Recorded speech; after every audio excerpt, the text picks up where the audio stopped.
नमस्कार दोस्तों। पिछले 4 दिनों से अगर आप देखेंगे तो सेंसेक्स में करीब 2500 से भी ज्यादा की गिरावट हो चुकी है। और यहां पर हम ये तब बात कर रहे हैं, आपको याद होगा कुछ दिन पहले ही हमने डिस्कस किया था कि सेंसेक्स ने हिस्ट्री बनाया है, 50,000 का जो आंकड़ा है वो पहली बार पार किया है। और इसको लेकर मैंने डिटेल वीडियो सेंसेक्स के बारे में आपसे बातचीत की थी। लेकिन यहां पर हम देख रहे हैं दोस्तों, आज के दिन, आज जब मैं ये वीडियो रिकॉर्ड कर रहा हूं तो ऑलरेडी करीब 1000 पॉइंट्स की गिरावट हो चुकी है सेंसेक्स के अंदर। और ओवरऑल अगर हम देखें तो करीब 2500 से ज्यादा की गिरावट है। तो इसका रीजन क्या है? क्योंकि यहां पर आपको याद हो तो बजट आने वाला है 1 फरवरी को, और हमारी जो फाइनेंस मिनिस्टर है निर्मला सीतारमण जी, उन्होंने कहा था कि this budget is going to be like never before. तो ऐसा क्या हो गया अचानक से मार्केट के अंदर, इतनी ज्यादा पॉजिटिविटी होने के बावजूद अचानक से मार्केट में हम सेल ऑफ देखने को मिल रहा है? इसके बारे में मैं आपको इस वीडियो में बताऊंगा। चलिए आगे बढ़ते हैं। मैं हूं अंकित अग्रवाल, और अपडेट के लिए आप मुझे फॉलो कर सकते हैं इंस्टाग्राम, फेसबुक और ट्विटर पर। मेरे लेक्चर की हर पीडीएफ आपको फेसबुक पर तो मिलेगी, प्लस साथ में आप मेरा टेलीग्राम चैनल ज्वाइन कर सकते हैं by searching Ankit Agarwal official. और अगर आप यूपीएससी की तैयारी कर रहे हैं तो आपके लिए सुनहरा मौका, स्टडी IQ लैब के लिए स्मार्ट कोर्सेज, जिसके थ्रू आप अपनी प्रिपरेशन और भी ज्यादा अच्छे तरीके से कर सकते हैं। तो यहां पर हम सबसे पहले समझ लेते हैं दोस्तों हुआ क्या है। तो पिछले 4 दिनों से अगर आप देखोगे तो लगातार गिरावट देखने को मिल रही है। आज जब मैं ये वीडियो रिकॉर्ड कर रहा था 2:30-3 बजे के आसपास, तो 1000 पॉइंट्स की ऑलरेडी गिरावट हो रखी थी आज। लेकिन आई थिंक थोड़ा सा और इंप्रूव शायद ये हो जाएगा, और करीब जो है आपका 47,400 के आसपास ये क्लोज होने वाला है। लेकिन पिछले 4 दिन का आप देख सकते हो दोस्तों, यहां पर लगातार आपको 2500 पॉइंट से भी ज्यादा की गिरावट देखने को मिल रही होगी। और यहां पर जो एक्सपर्ट्स हैं उनका कहीं ना कहीं ये मानना है कि जो प्री बजट नर्वसनेस है उसका एक कारण हो सकता है। इसके बारे में मैं आपको बताऊंगा कि ये प्री बजट नर्वसनेस क्या है। प्लस यहां पर ब्रॉडर प्रॉफिट बुकिंग की भी बात कही जा रही है। मतलब कि पिछले कुछ दिनों से इतना ज्यादा मार्केट बढ़ा है तो जो प्रॉफिट है उसको लोग अब कहीं ना कहीं घर ले जाना चाह रहे हैं।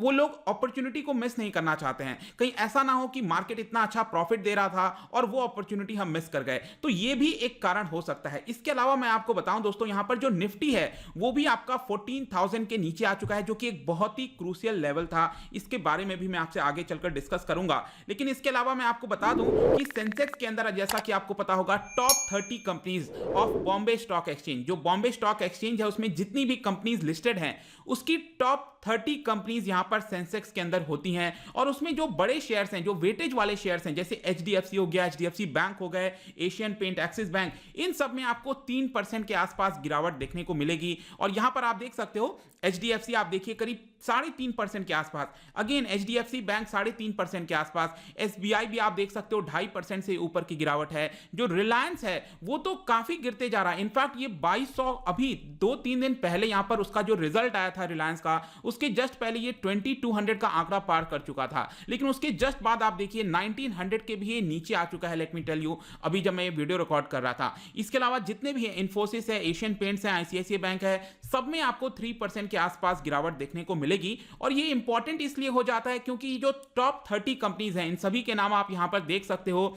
इसमें जो वेटेज है सबसे ज्यादा वो आपको HDFC बैंक, HDFC आप देख सकते हो 11%, 11.5% HDFC का, 8 से 9% के आसपास, रिलायंस का 16% के आसपास। तो इस तरह के शेयर्स में अगर गिरावट होगी तो ओवरऑल हमारा सेंसेक्स क्या होगा, वो भी नीचे जाएगा। तो ये एक बहुत बड़ा कारण है कि जो बड़ी कंपनीज हैं उसमें काफी बड़ा सेल ऑफ देखने को मिल रहा है, जिसकी वजह से ये गिरावट आई है। लेकिन रीजन क्या है, यहां पर क्या कारण हो सकता है कि ये प्रॉब्लम देखने को मिल रहा है? तो जैसा कि मैंने आपको बताया सबसे पहले कि जो बजट आने वाला है इसको लेकर काफी ज्यादा एप्रीहेंशंस है मार्केट में। ऑल्दो यहां पर जो एक्सपर्ट्स हैं वो ये एक तरह से अनुमान लगा सकते हैं कि जो बजट आएगा वो ग्रोथ ओरिएंटेड होने वाला है। क्योंकि यहां पर आपने देखा होगा जो कोविड-19 का इंपैक्ट था उसकी वजह से ग्रोथ पे बहुत ज्यादा इंपैक्ट हुआ है। तो कहीं ना कहीं ग्रोथ को अगर बढ़ाने वाला बजट होगा, इससे तो मार्केट को खुश होना चाहिए। लेकिन यहां पर आपको यह भी देखना है कि जो सरकार का रेवेन्यू है वो भी डाउन हुआ है, और उसकी वजह से यहां पर शायद मार्केट को डर लग रहा है कि कोई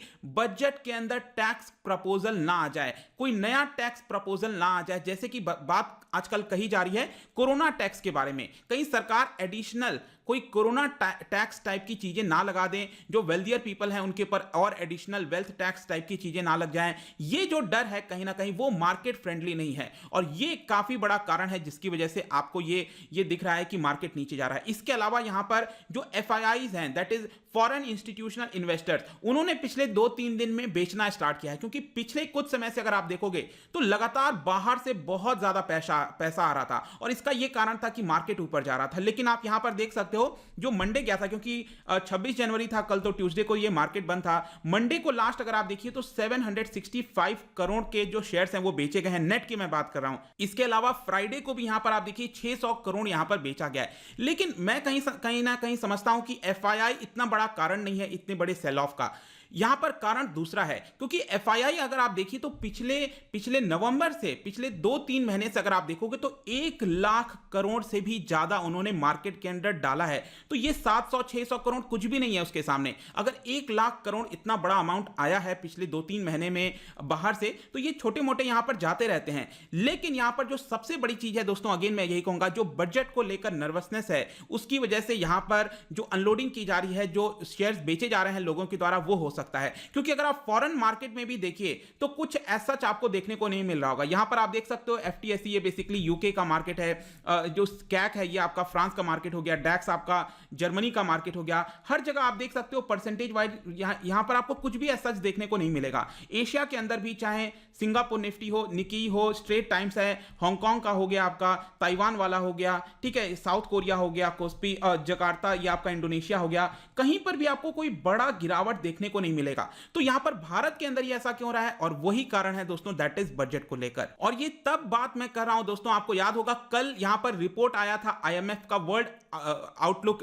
इकोनॉमिक आउटलुक रिपोर्ट, जिसमें बताया गया कि 2021 में भारत जो है वो बहुत अच्छा परफॉर्म करने वाला है सभी देशों के मुकाबले। चाइना का 8% के आसपास ग्रोथ होगा, लेकिन भारत का 11.5% बताया गया। इसको लेकर मैंने आज ही वीडियो बनाया है, आप चाहो तो देख सकते हो। तो यहां पर तो पॉजिटिव खबर आनी है, तो इसीलिए मैं कह रहा हूं कि ग्लोबल में कोई दिक्कत नहीं है, आगे के प्रेडिक्शन में कोई दिक्कत नहीं है ग्रोथ का, लेकिन ये जो शॉर्ट टर्म सेलिंग आपको दिख रही है वो कहीं ना कहीं बजट एक मेन कारण है। लेकिन इसके अलावा भी और छोटे मोटे कारण है दोस्तों। एक मैं आपको बताता हूं, वो है आपका आईपीओ, इनिशियल पब्लिक ऑफरिंग। आप लोगों में से जितने लोग आईपीओ में पैसा डालते हैं, आपको पता होगा कि यहां पर रिसेंटली 3, 4, 5 आईपीओ एक साथ आ गए हैं। आप देख सकते हो स्टोव क्राफ्ट का हो गया, होम फर्स्ट फाइनेंस हो गया, इंडिगो हो गया, आईआरएफसी हो गया।